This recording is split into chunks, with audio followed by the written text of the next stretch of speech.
He said the age of heroes would never come again. It has to. Welcome to the Krypton Report. I am your host, Tyler, and with me, as always, is the other half. Not my better half, the other half. The red man himself, Mr. James Cole. How's it going, sir? Pretty good. Yeah, I don't know if I'm with all my Kryptonian powers, I don't know if I'm up to the task of being your better half. I think June's better than that, or better than me for that. There's only one who can do that. This got really awkward. We just started. It's all good. Gotta throw you guys off. And then there's the voice of Bryan the Bat. What's up, man? Hey guys, what's up? All right, so we're just gonna get into it. No hanky, no like beating around the bush or nothing.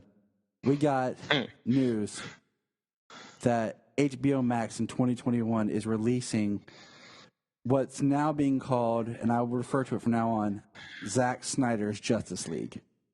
Woo! So it's no longer the Snyder Cut. The Snyder Cut! It's now Zack Snyder's Justice League.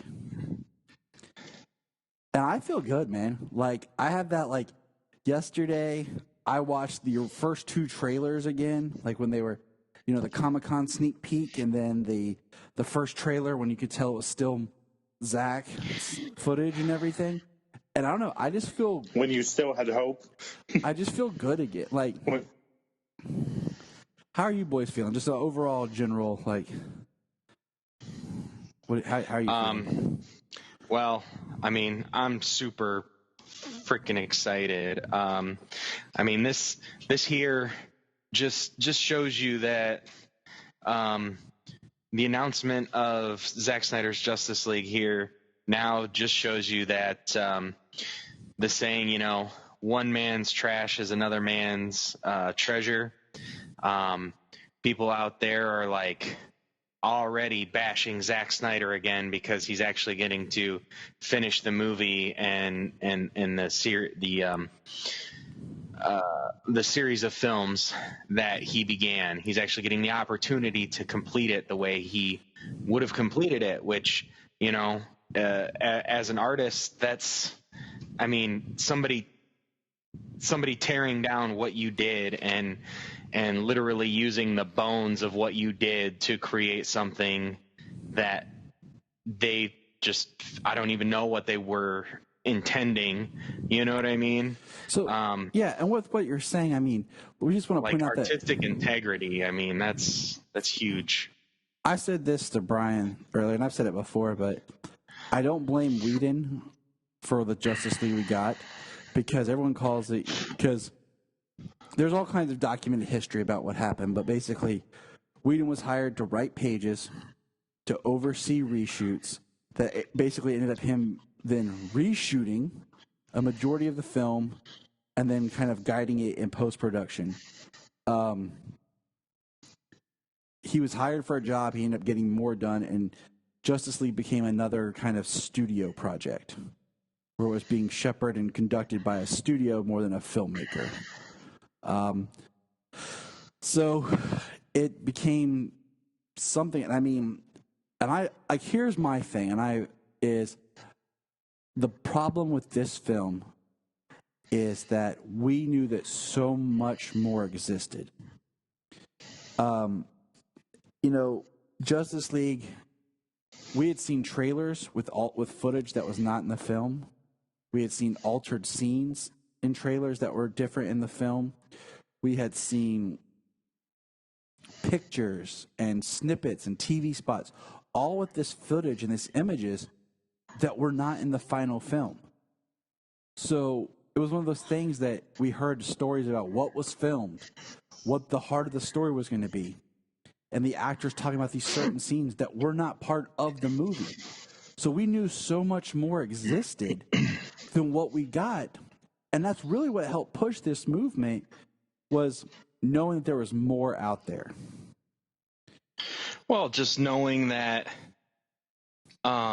so much of what he did that should have been there. I mean, it wasn't his film. I mean, when you watch it, you can after, and when you watch it a couple of times, you can see the seams.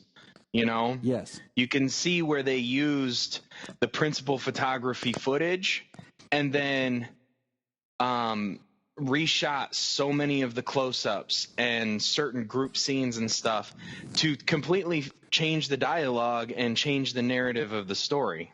I mean, it seems like all the research were done in like one soundstage with like one or two sets and a bunch of green screen.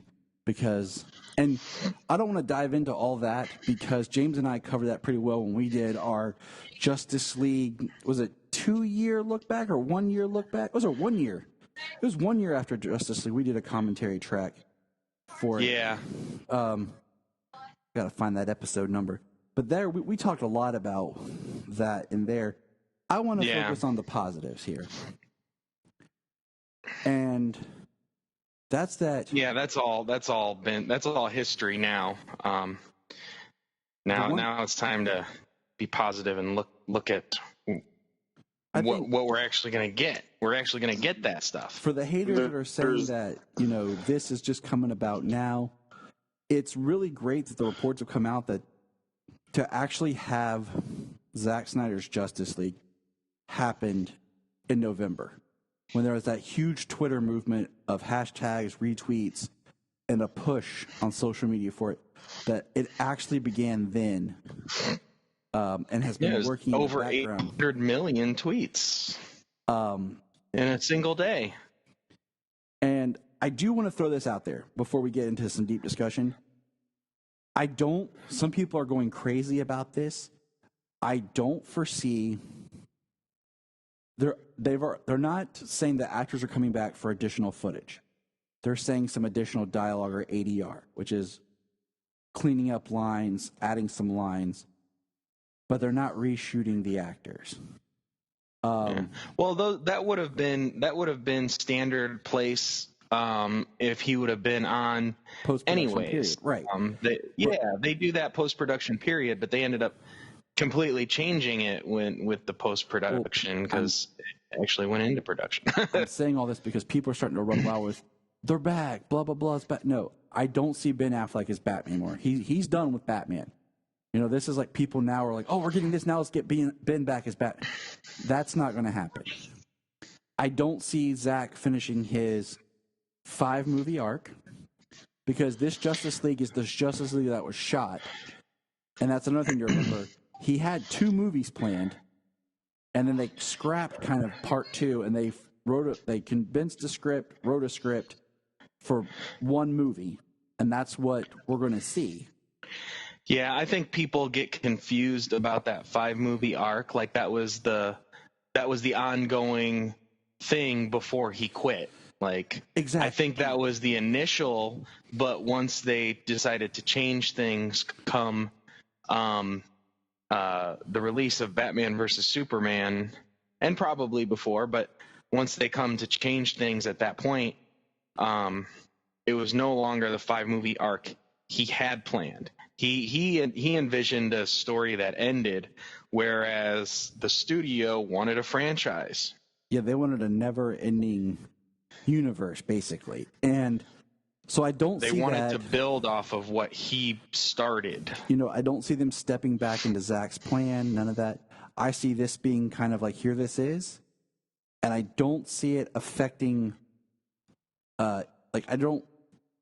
this is not really going to affect, like I've seen people talk about, well, which Justice League is canon now?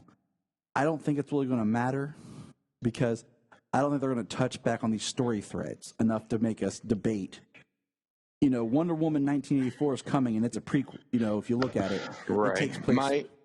Aquaman's the only film that we have already that I think may have something different in it about it, because we know Volko is part of Justice League and Mara. Well, other than that, I don't see a lot changing in the stories that we've already got.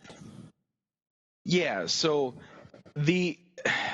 my idea, my thought about it is what they envisioned in Aquaman was coming off of, because it was already in production, was coming off of what Zack Snyder had done in the Justice League. What they've done so far, and they've only done Aquaman, Shazam, and Birds of Prey. What they've done so far does not stray from anything. Like, I don't think that it's not gonna start something new and they're gonna switch paths again. Like, Right. Exactly. that's not what this is. I believe that the course that they've still taken was the course that they somewhat was planning on going down even if Zack Snyder's Justice League had come out.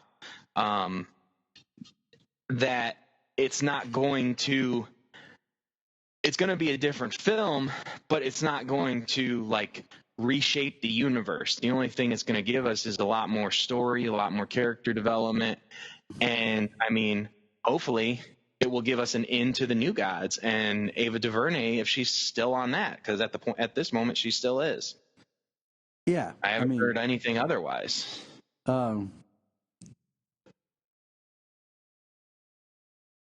So I just wanted to throw that out there because I think people are going to spiral this and go crazy with some things, and but yeah, I am excited for this because and we'll get into that in a minute. There are characters that really were destroyed and they need redemption, and we know so much was filmed, and I'm happy because it's been a movement since that movie came out that people are like, this isn't the movie we were promised. This isn't the movie we were being told that was coming. And things that make me happy about this is the fact that, HBO Max made this possible. It's been said like they would have had trouble trying to get this released, and they couldn't do it in a theater. But having the streaming service has really helped it make it possible. The fact that principal photography is done and all it is post-production, which a lot of that can be worked from home. They've talked about it's given work to effects houses that don't have work right now. And it's created some nothing's being content. filmed, and nothing's being filmed and being shipped to them to work on. So it's a perfect storm for this to happen. And I just, I brought up the question to you guys the other day was, I wonder if Sonic the Hedgehog helped with this, just because there was such a fan outcry for Sonic to change the look of Sonic. And then the fans won that battle, and look what happened to that film. It was a huge hit. Me and the kids love it. I watched it again the other day with the kids, and it probably would have had longer legs in theaters if everything hadn't went down. So, and the fact that if this movie comes out, and I told Bryan this for this one person that was hating. So if this comes out, guess what? We have 2 bad Justice League movies. Worst case scenario. But we have more footage, You know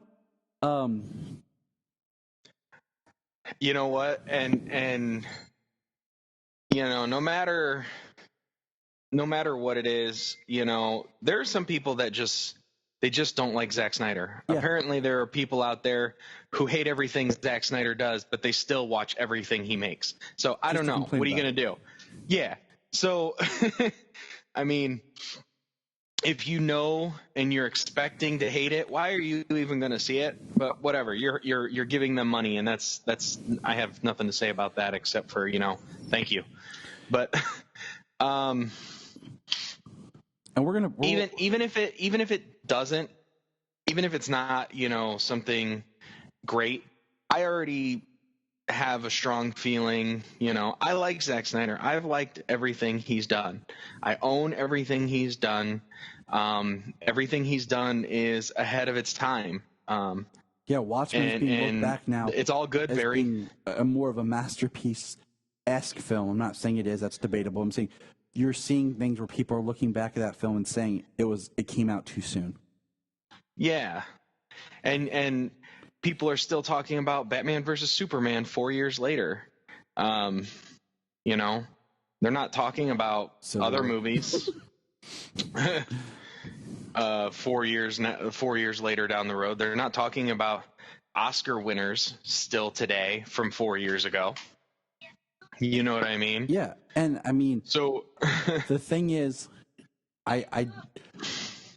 the thing was there was such a studio backlash from Batman vs Superman that they got scared, and there's a lot of business stuff that goes into it. I've read articles about the AT&T, the change at Warner Brothers, mandates, all kinds of stuff that just made that production horrible.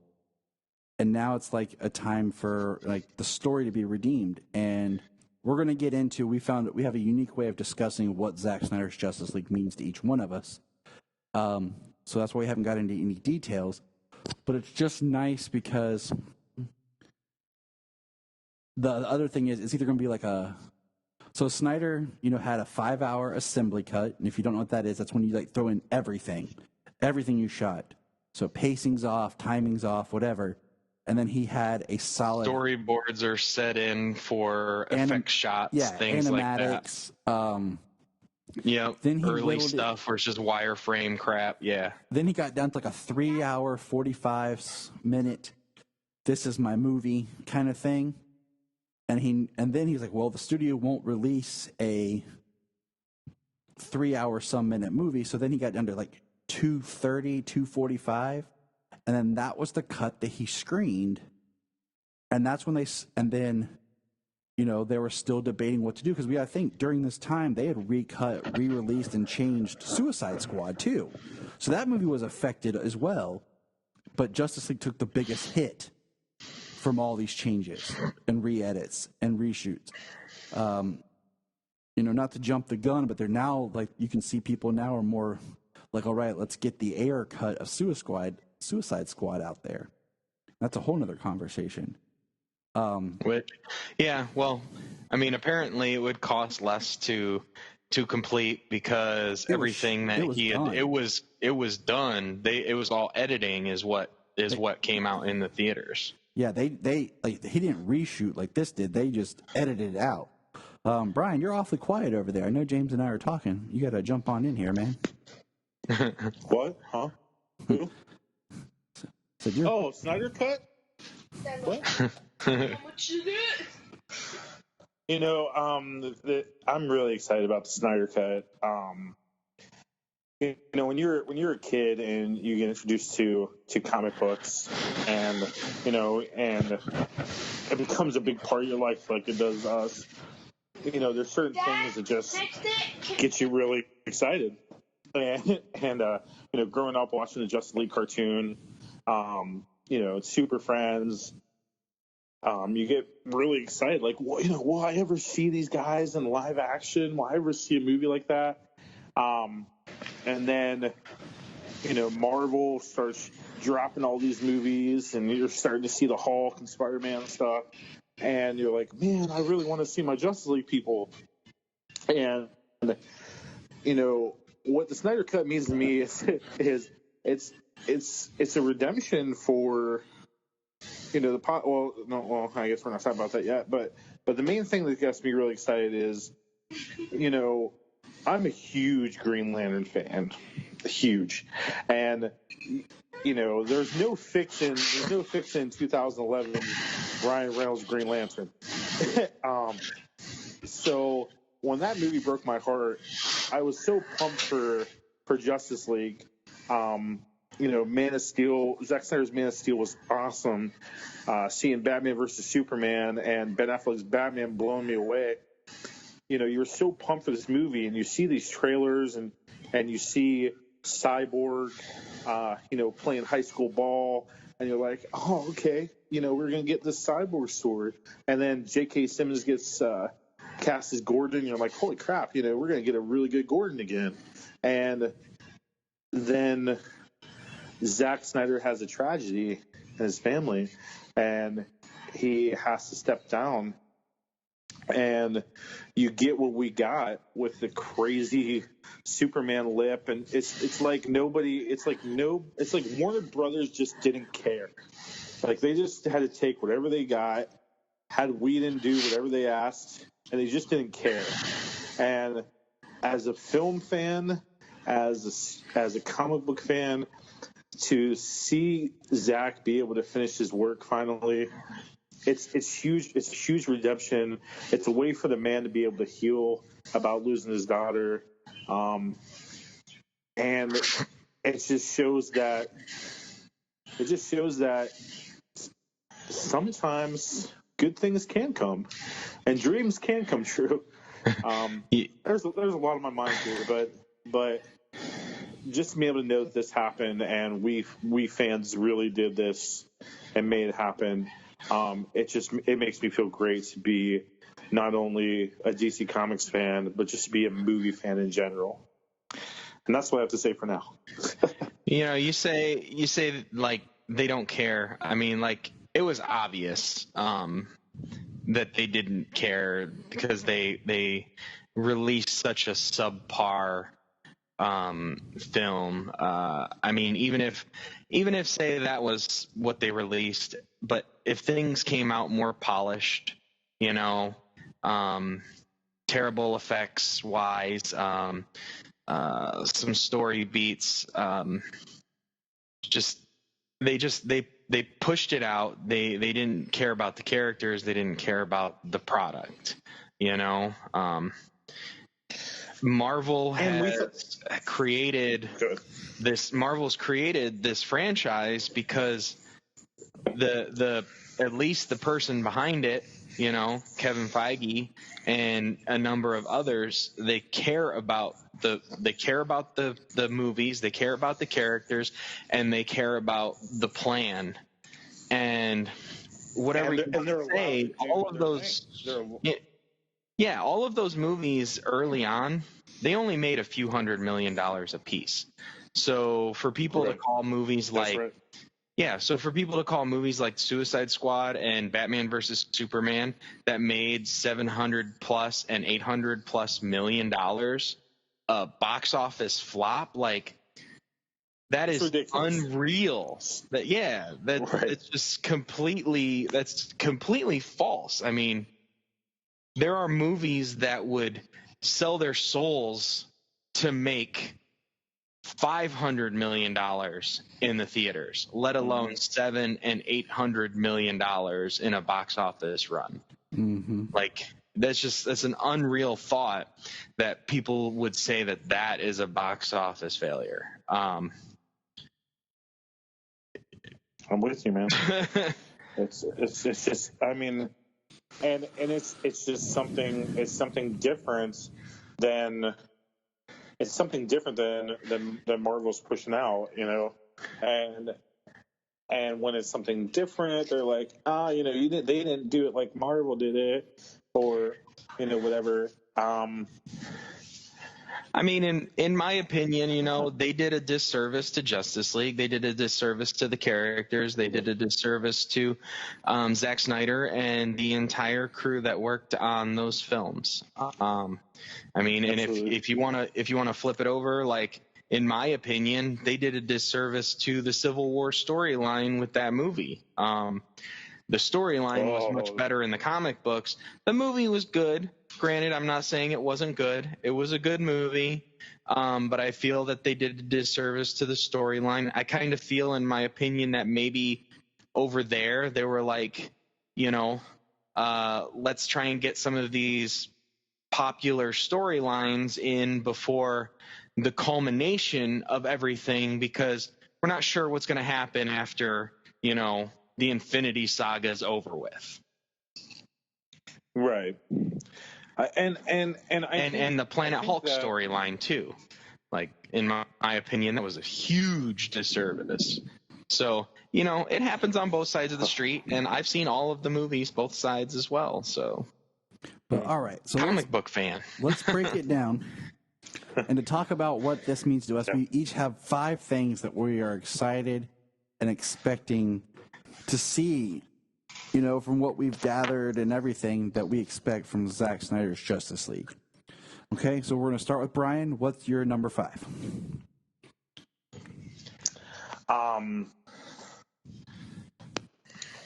Man, I had that list earlier.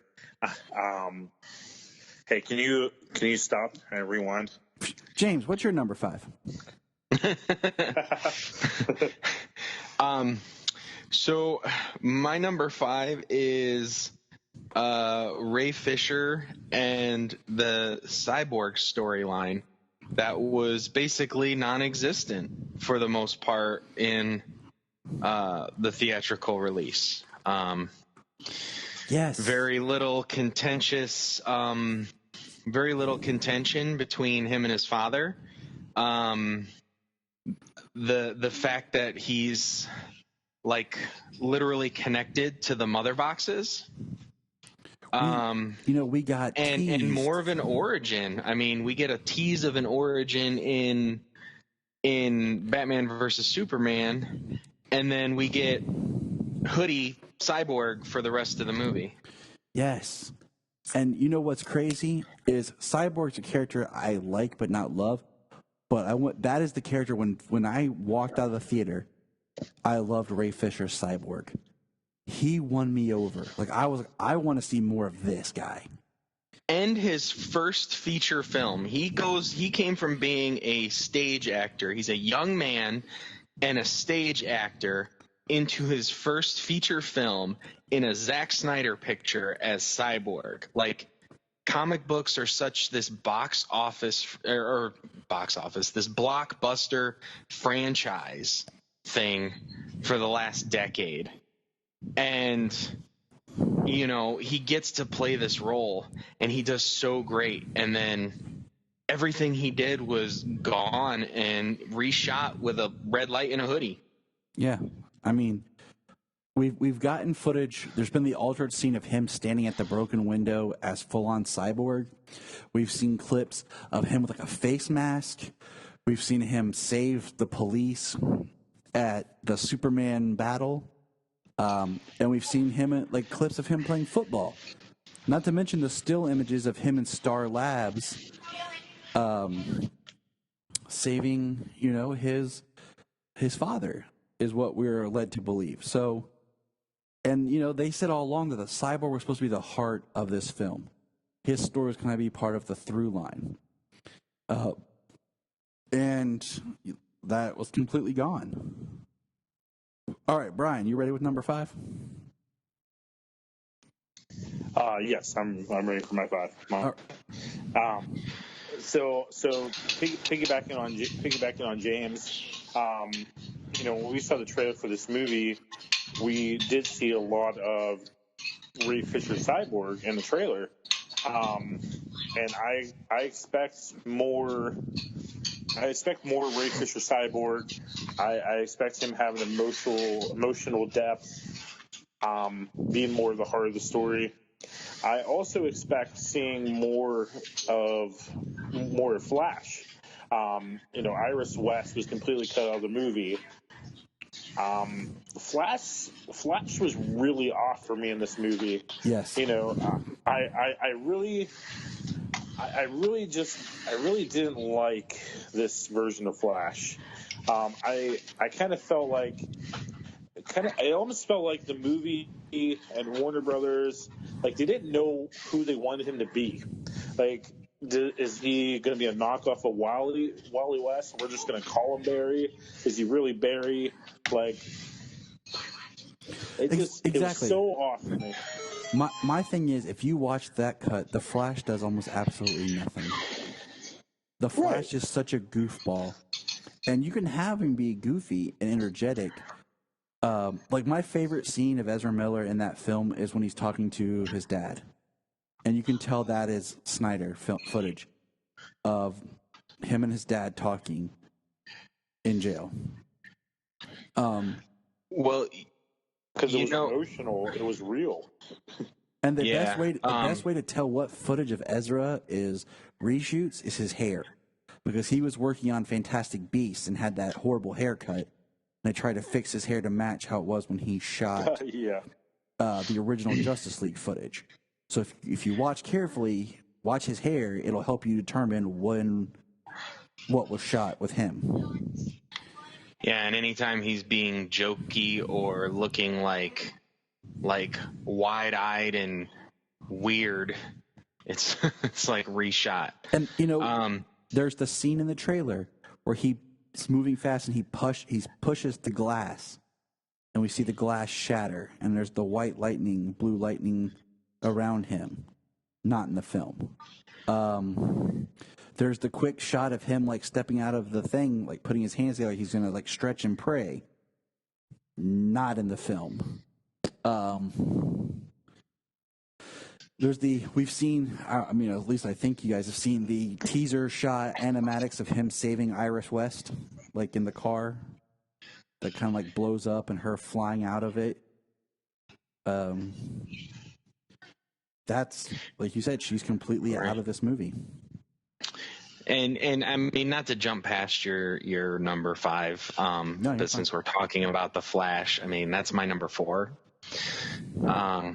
It is Ezra Miller's Flash, being more confident and more competent.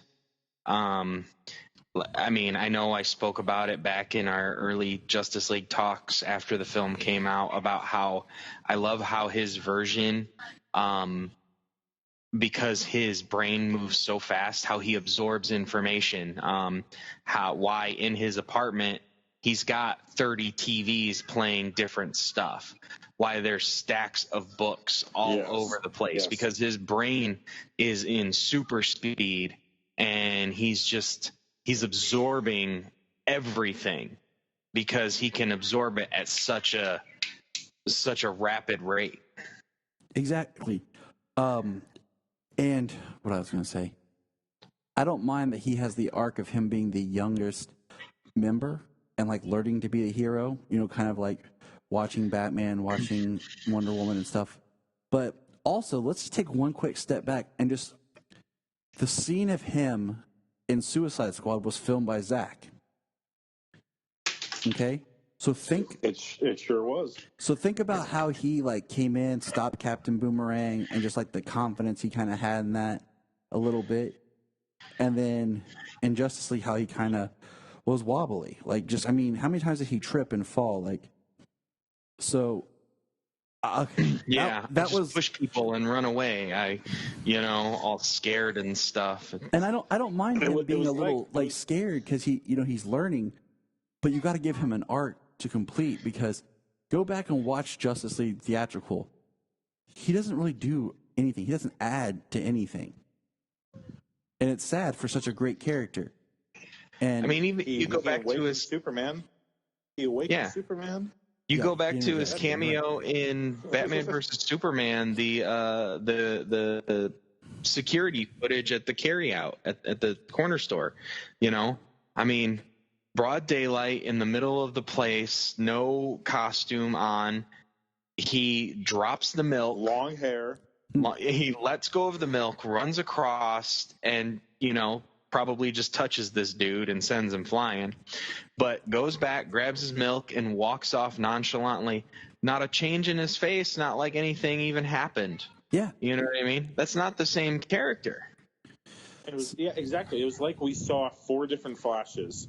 We saw the Suicide Squad, we saw the Batman versus Superman, little clip of the grocery store Flash, the real confident one. We saw the nightmare scene, which I will talk about later. We saw the Suicide Squad Flash. So it was very confident, kind of mixed in with the grocery store one, And then we saw this Flash in Justice League, and it's like, who the heck is this guy? And back to ground zero. Right. Like, no confidence, not sure who he is, like, reluctant to save people. Like, why was he reluctant to save that family in Justice League when he had no problem, stopping somebody robbing a store? Like, it just didn't max up, and that bothers me because I love Flash. So my number 5, the history lesson. That's what I want to see. And that's my number 3. I want to see, and this number order is not by preference of like most or anything. It's just 5 things I wrote. I actually get to pick out. There's Zeus, there's Hades, there's Artemis, there's Ares. We're all in there. Are we going to actually get to see that Green Lantern do more? Yes. Hey, In the history lesson, seeing as the history lesson is going that's to on my have list. Robin Wright, That's on my list, and since that history lesson is going to have Robin Wright and it's supposed to have Desaad in it. And Desaad. And that's Like, where I'm okay. So this kind of ties into probably one of ours on our list, but that's where we're going to see Darkseid. Probably Darkseid and Steppenwolf. We'll see Darkseid there. I want to see that history that we are promised about, like the very Lord of the Rings-esque opening, where we actually see men and Atlanteans and fighting together, and then we see later when the men bury the mother box, they talk about it like there's, it's very choppy in the film. I want to see this big history lesson that we are promised, this epic opening battle. And what they say it's supposed to be, the history lesson is supposed to be like 20 minutes long. Yeah, it was supposed to be kind of comparable is that what it was? 20 minutes long? Something, because it was supposed to be like that, because it was supposed to be comparable to like the opening of the Lord of the Rings, where we see the armies and everything. It was supposed to be very epic like that. Yeah. And about the history lesson, my main thing on that is Uxas. Yes. It is getting to see young Darkseid trying to take over the world. So we'll spin it back to James, number 4. Well, my number 4 was The Flash. Okay. So we kind of already had our bit of a Flash discussion there. Number 4 for Bryan? All right, number 4 for me, Commissioner Gordon. We had a great, amazing actor be cast as Gordon, and they did nothing with him. like all we saw was that rooftop scene that was, definitely edited. Yeah. Thank you. Yeah, why would you cover the scene of Batman standing on the gargoyle with the frickin' light in the sky and the clouds and stuff looking awesome to a scene with a frickin' plastic tarp blowing in the wind and blocking him? Yeah, that was an ignorant scene to reshoot. It was a total and utter spit in the face. It felt like they were like, oh, they've seen these 2 seconds of footage on a TV spot or in the trailer. We'll just cut it out of the movie because they've already seen it, so we can shorten the movie. We don't need it, save money, live better. So I agree, Gordon. We've seen like 1 or 2 behind the scenes type shots of some other stuff with him, like just on the roof. So actually making him more of an important character. Because I don't see J.K. Simmons signing up for a cameo. And we got to see that, and he posted that shot of him working out in the gym, being jacked. I was just going to mention that. Like, absolutely. I mean, sure, maybe he's in shape, but it was specifically for Justice League. They were specifically saying something about him being Commissioner Gordon. He was getting in some ripped shape to be Commissioner Gordon. Like, it wasn't to stand there in a trench coat in the rain and yeah, and let's just deliver a few lines of dialogue. Everybody gets ripped. Ray Fisher got like really pumped and ripped to play Cyborg, and most of his stuff is a mocap suit. Okay, you know what I'm saying? Like, that tells you something about the dedication of these actors and what they go through. All right, so my number 5. Number 4. Number 4. My bad. 3, 2, 1. Ready? 2 words, 1 name. Deathstroke. We're going to get the official Deathstroke's the one that breaks Luthor out of Arkham. And we'll get the correct... That's going to be sweet. Are we going to get to see Joe Manganiello kill some guards as Deathstroke? Deathstroke's my number 3, so good call. I mean, he looked perfect. He looked amazing as Deathstroke. And, the fact that he was just a wink kind of cameo at the end of the film, and the fact that we were told we were going to be this scene with him breaks my heart. So I'm not even like I'm not even like a huge like Deathstroke fan. He's just like one of those villains that shows up like cool, you know. That's a good villain to have, and we're gonna get Deathstroke. So I'm excited for that. All right, James, number 3. So my number 3 is the history lesson. I want to see, I want to see Diana, learning about it, from the ancient pictographs, carved and things like that. I want to see the battle with like the Green Lantern and the New Gods and the three races of peoples on Earth, fighting back. I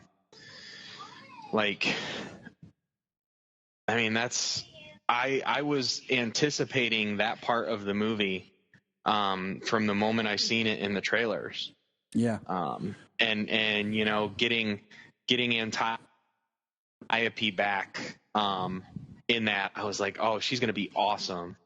Like, I was like, she's great in freaking Wonder Woman, like, under a different director, Yeah. like she's gonna be wild under Zack Snyder, in this war scene. Like, this is gonna be awesome. So a handful of things in that scene alone, and yeah, I was like, that was as much in this film, that was a huge tragedy of getting I don't know, what was it, a 45-second explanation and vision. I mean, the people who trained, the picture that had gone around, the people who trained to be the guy who played Zeus, the woman who played Artemis, the guy who was the body for Ares. And there was Hades also. And the guy who played Hades. Yeah. Like, they got all these people who are in incredible shape. Yep. To do this massive shot and tons of CGI, to do this incredible, history lesson, this incredible battle for the planet in ancient times. And, we get 45 seconds in a voiceover. Sadly, yes. Okay, so Bryan, what's your number 3? My number 3 was Deathstroke. When Joe was cast as Deathstroke, he was so excited about it. Being from Pittsburgh, my hometown, Joe's from there too. He did a lot of interviews, and there was in a lot of papers just how excited about it he was, to play that character and to work with Ben. And there was a lot of talk that, Ben's Batman movie was going to kind of be like him versus Deathstroke. And Joe was just so excited for that role. And there's so much stuff on Twitter before he was announced as playing him, like him reading like Deathstroke comics or Judas Contract. Joe, Hi guys. Joe is just such a nerd. Hey guys. Hi guys. Hey. Joe is just. Bye bye. Joe is just. Wow, kids threw me off guard. Joe is such a geek like us, and he's really passionate about comic books, and just to be able to see him, and I think I said this, you guys, a few years ago, if Marvel is going to build a universe mostly on their heroes, DC has way better villains. So and anti-heroes. Sure. But if we're gonna be building a Legion of Doom, I mean, dang, yeah, sign me up. Let's create a league of our own. That scene at the end. I want to see Joe as Deathstroke, man. I want to see him come. And I agree. All right, so my number 3. We'll just throw this out there because we don't want to talk about. It's just Darkseid. You know, my prediction is we'll see a young Darkseid in the history lesson. Maybe when, like James said, when he's Euxis or however you pronounce it, before he's officially Darkseid. And then I think it's Euxis. And then I think we'll see him again because it's supposed to be him that kills Steppenwolf. So I think we'll see him in those 2 places for sure. Because we know we have that picture of all the Justice League that's supposed to be looking up because they're looking up through the boom tube and see him. And Ray Porter officially tweeted out today, and we retweeted it, that he came out and was able to confirm that yes, he played Darkseid in Zack Snyder's Justice League. My thought, and this is an extra one. Sure. It's in YouTube. My thought and my hope to see is to look through it, I don't think that the vertical boom tube that we got was I don't think it makes sense, and I don't. No, I don't know. I feel what you're saying because it reminded me too much of like the Rainbow Bridge, you know? Because boom tubes are supposed to open Thor. sideways. That's part of it. Yeah, they're literally like a portal. Like it busts open a hole here and busts open a hole there, and you step through, and instantaneously you're from one place to another. So I agree. They've said that they look up and see Darkseid. You look up into a portal. Like, are you looking in cylinder tube and you can see Darkseid on the other side, or are you looking up at this gaping hole? Or are you looking at this massively tall being? Yeah. Like how? Like exactly? Are you looking straight up through this cylindrical tube that supposedly, I don't know, it doesn't seem right, it's not like a travel it's not like a travel bridge, it's all literally the a tear in like space-time. It's instantaneous from one spot to another. It's just a hole you step through. So yeah, and the way that it looked cool, but you just need to turn that crap sideways. All right, James. Yeah. Number 2. Some expanse on the nightmare scene from Batman versus Superman. It's you guys keep stealing my ideas. It's kind of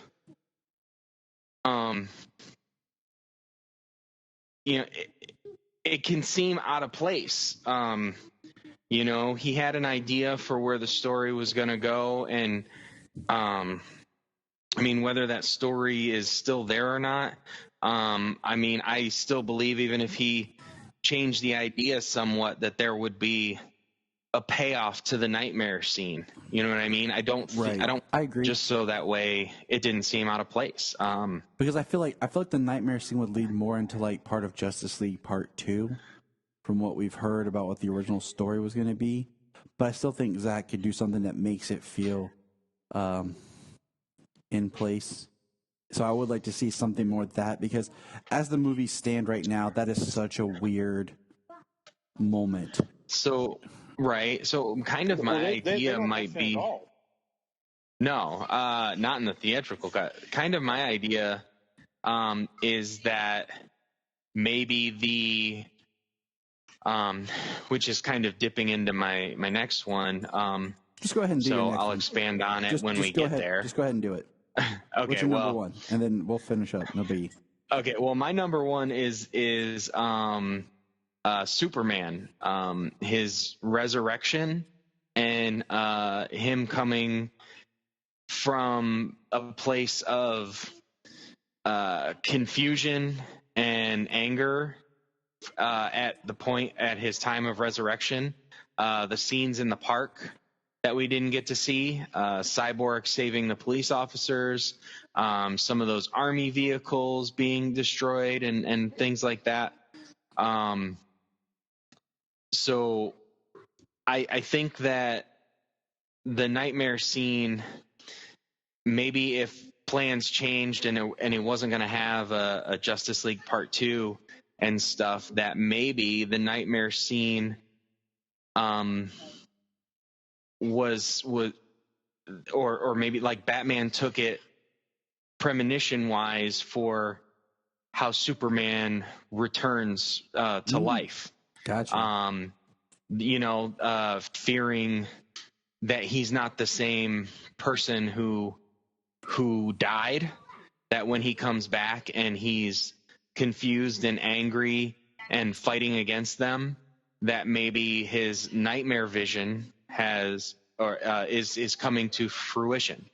All right. So I guess those two kind of tie together. Cool. All right, Bryan. What's your number 2 and number 1? Okay, number 2 is that nightmare scene, man.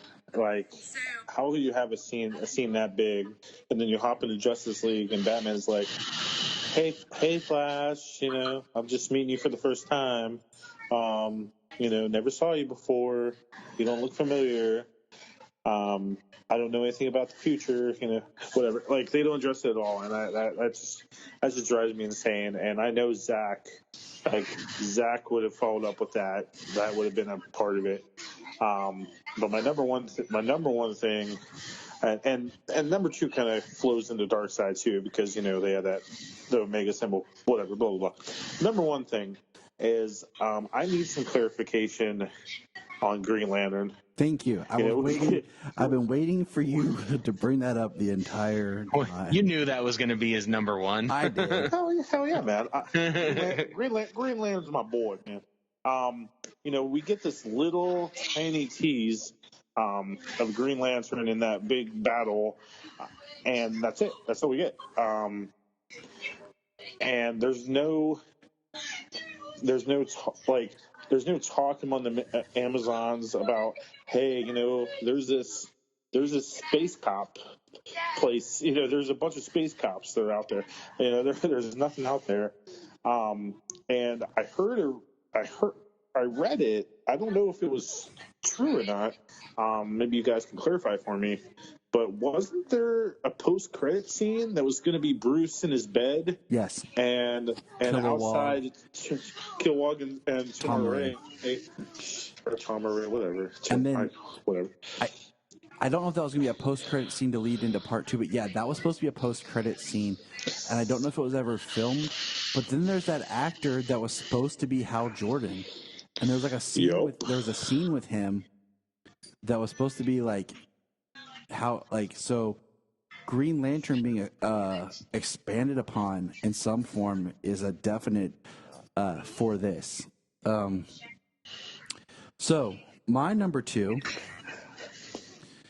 and wait a second. I don't mean to cut you off. No, you're but fine. Wasn't there, like, on Internet Movie Database or something, wasn't there, I think is what you just said, wasn't there like some dude that was like, it just said casting, and it was just like pilot or something, or Air Force pilot, and that's it. That's all it said. And it was kind of like that tease, like, oh my gosh, is this dude Hal? Is this dude supposed to be Hal? Something like that. I think there was confirmation that this guy was supposed to have been Hal Jordan. It was kind of one of those, like, it was confirmed but never confirmed because they couldn't actually say it.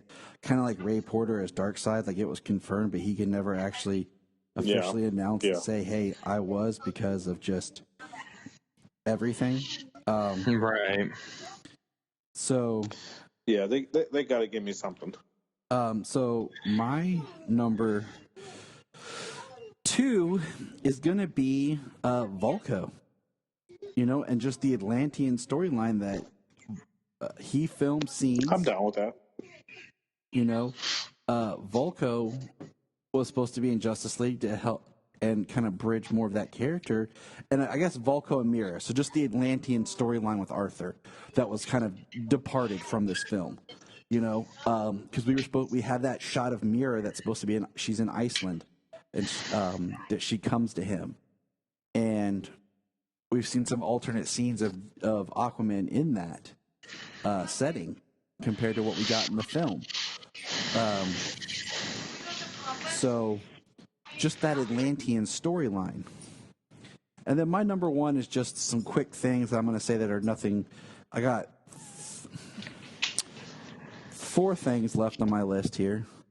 They're just real quick. Nothing really but like the correct look of Steppenwolf, Superman doing the proposal correctly. We got teased in the trailer. Superman in the black costume. And then how they pull off Martian Manhunter. And those are my last quick thoughts. Everything on both of our lists and all of your added stuff, like all of it.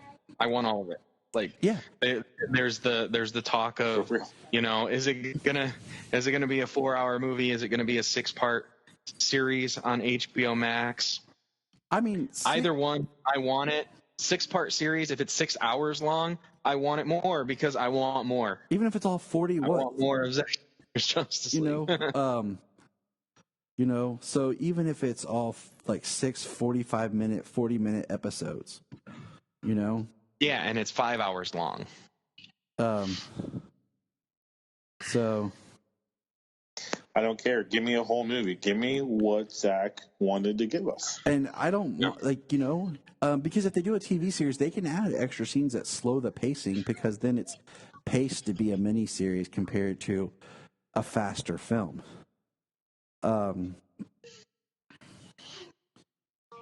See, and that's the thing too, you know, films do have pacing. Some people want it to beat to beat to beat to beat, you know, little ebb and flow, kind of goes up and comes back down just a little bit, but then it goes right back up, you know. How many great movies out there are 2.5, 3 hours, 3.5 hours long, you know, even some that are 4 hours long. How many great films out there are just so long? You know what I mean? Mm-hmm. That are like considered classics. I mean, Titanic, Heat. Yeah. Titanic, Avatar. Yeah. No. Godfather. Godfather 3 hours.